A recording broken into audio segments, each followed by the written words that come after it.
73 golongan umat Islam, hanya satu yang masuk surga. Bagaimana jalan keluar dari kenyataan perpecahan yang merupakan sunnah kauniyah, ketetapan takdir Allah? Allah tidak menurunkan suatu penyakit yang merupakan sunnah kauniyah, kecuali pasti menurunkan obat dan yang merupakan sunnah syariah, ketetapan syariat Allah.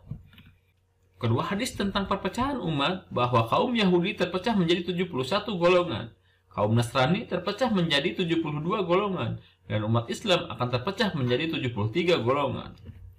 Semuanya masuk neraka, kecuali satu, sebagaimana telah diriwayatkan oleh para imam ahli hadis, diantaranya Abu Dawud, At-Tirmidzi, Ibnu Majah, Ahmad, Hakim, dan lain-lain. Hadis ini adalah hadis hasan dan telah diterima sebagai hujjah oleh para ulama ahlul hadis. Golongan-golongan umat Islam yang sebanyak 73 kelompok ini hanya satu yang ada di surga. 72 golongan lainnya ada di dalam neraka. Maksudnya, mereka adalah golongan yang diancam sebagai penghuni neraka, bukan golongan kafir yang kekal di dalam neraka. Sebab tidak setiap yang dinyatakan ada di dalam neraka mesti kafir dan kekal di dalamnya.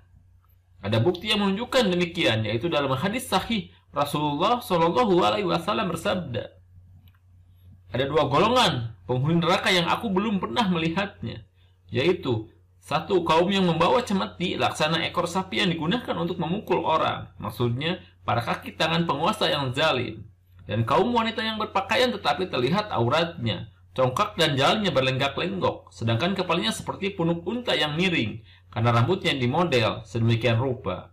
Mereka tidak akan masuk surga dan tidak akan mencium baunya. Padahal baunya dapat dicium dari jarak sekian dan sekian. Hadis riwayat Muslim.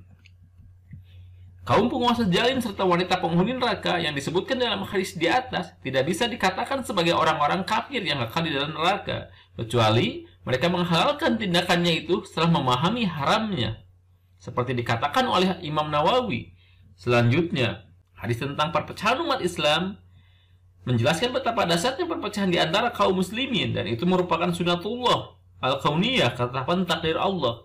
Ini jelas merupakan penyakit, sebagaimana yang telah disebutkan dalam hadis Al-Irbadah bin Syariah. Obatnya ialah sabda Nabi Shallallahu Alaihi Wasallam pada bagian akhir hadis, ketika menjelaskan jalan apakah yang ditempuh oleh golongan yang selamat, yaitu menurut salah satu riwayat, yaitu apa yang hari ini aku dan sahabatku berada di atasnya. Mengapa Nabi Shallallahu Alaihi Wasallam bersabda hari ini?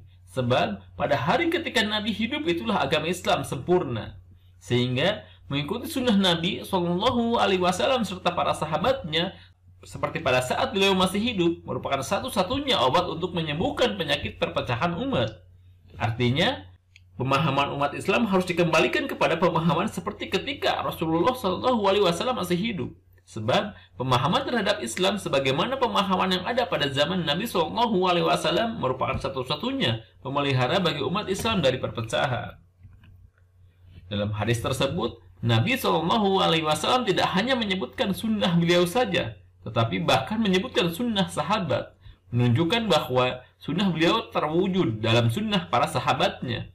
Siapa yang ingin sampai kepada sunnah Nabi Shallallahu Alaihi Wasallam, maka harus menempuh sunnah para sahabat juga. Tetapi untuk kembali kepada jalan yang ditempuh oleh Nabi serta para sahabatnya memerlukan ilmu, yaitu ilmu yang dapat mengantarkan menuju jalan yang ditempuh oleh Nabi Shallallahu Alaihi Wasallam dan para sahabatnya. Dengan kata lain, ilmu harus didahulukan daripada logika. Itulah sebabnya obat bagi penyakit perpecahan ialah, yaitu apa yang hari ini aku dan sahabatku berada di atasnya, yakni obatnya ialah Islam sebagaimana yang telah ditempuh oleh Nabi Shallallahu Alaihi Wasallam dan para sahabatnya sebelum terjadi perpecahan. Obatnya bukan seperti yang ditempuh oleh golongan hizbiyah, oleh mazhab, oleh gerakan, pendapat, politik, atau yang lain-lainnya. Perselisihan dan perpecahan tetap terjadi dan semakin dahsyat.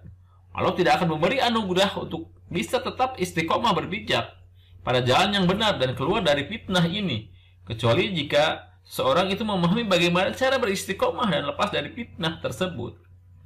Demikian isi ceramah Syekh Mansur bin Hasan Al-Salaman yang kami nukil secara sangat ringkas dengan bahasa bebas. Intinya, perpecahan umat Islam merupakan sunnah kauniyah. Obatnya ialah dengan menjalankan sunnah syariah.